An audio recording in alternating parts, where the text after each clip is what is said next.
মা বোনেদের বলতে পারেন একটা জনপ্রিয় প্রকল্প লক্ষ্মীর ভান্ডার। সেই লক্ষ্মীর ভান্ডারের নাম পরিবর্তন করে অন্নপূর্ণা ভান্ডার দিতে চলেছে বর্তমান বিজেপি সরকার। আগে মা বোনেরা লক্ষ্মীর ভান্ডারে 25 থেকে 60 বছর বয়স পর্যন্ত 1,500 টাকা করে প্রতি মাসে পেতেন। তার পরিবর্তে বিজেপি সরকার অন্নপূর্ণা ভান্ডারে 3,000 টাকা করে দিতে চলেছে 1 জুন থেকে। এখন সবার মনে একটাই প্রশ্ন ঘুরছে, যে এই অন্নপূর্ণা ভান্ডার সবাই কি পাবেন? এই অন্নপূর্ণা ভান্ডার পেতে গেলে পুনরায় কি আবার লক্ষ্মীর ভান্ডারের মতো ফর্ম ফিল আপ করতে হবে?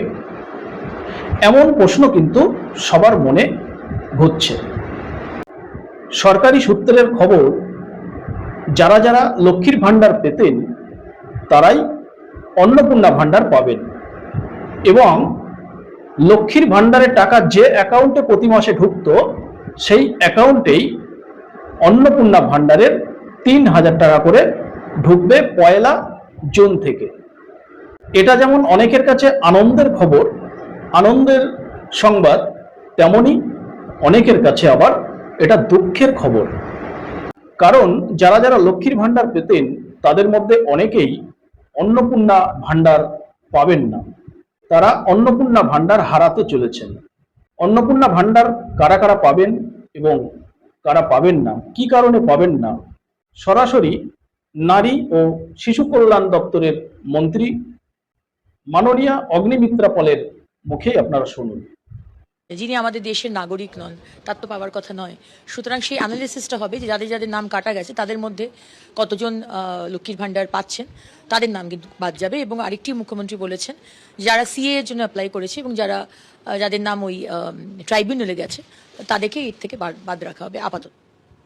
মাননীয়া অগ্নিমিত্রা পল কি বললেন আপনারা বুঝতে পেরেছেন। যারা লক্ষ্মীর ভান্ডার পেতেন তারাই অন্নপূর্ণা ভান্ডার পাবেন। প্রতি মাসে লক্ষ্মীর ভান্ডারের টাকা যে অ্যাকাউন্টে ঢুকতো সেই একই অ্যাকাউন্টেই অন্নপূর্ণা ভান্ডারে 3,000 টাকা ঢুকবে। তবে প্রত্যেকের ডকুমেন্টস ভেরিফিকেশন হবে, অ্যানালিসিস হবে যে তারা সঠিক না ভুয়ো। এবং যেটা বলা হচ্ছে যে এসআইআরে যাদের ভোটার তালিকা থেকে নাম বাদ গেছে তারা অন্নপূর্ণা ভান্ডার সুবিধা পাবেন না, তাদের অন্নপূর্ণা ভান্ডার থেকে বাদ দেওয়া হবে। আমার মনে হয় এই বিষয়টা অনেক বিবেচনার সঙ্গে দেখা দরকার। এই যে এসআইআর থেকে যাদের নাম বাদ গেছে তাদের অন্নপূর্ণা ভান্ডার যখন কেটে দেওয়া হবে, আমার মনে হয় তাদের ক্ষেত্রে খুব ভালো ভেরিফিকেশন করা দরকার। কারণ এই যে লক্ষ লক্ষ ভোটার এসআইআর থেকে বাদ গেছেন তারা সকলেই কিন্তু অবৈধ নয়। প্রচুর বৈধ ভোটার কোনো বিভিন্ন রকম ভুলবশত কারণে অনেকের নামটা বাদ গেছে, এরকমও আছে।